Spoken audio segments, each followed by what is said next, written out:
దేశ ఆర్థిక రాజధాని ముంబై అతలకుతలమైంది. పక్షం రోజుల ముందుగానే నైరుతి రుతుపవనాలు రావడంతో కుండపోత వానతో చిగురుటాకులా వణికిపోయింది.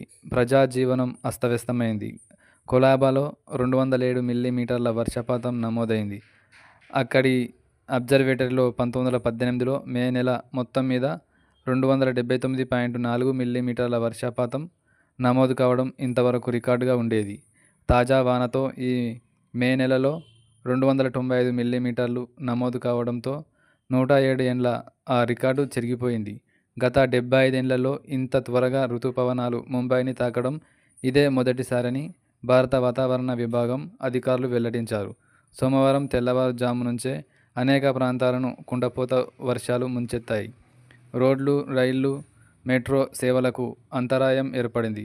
ఉదయం 11 గంటల సమయానికి నారిమన్ పాయింట్ స్టేషన్లో 252 మిల్లీమీటర్లు, బైకుల్లా ఈ వార్డులలో 213, కొలాబాలో 207 మిల్లీమీటర్ల చొప్పున వర్షపాతం నమోదైంది.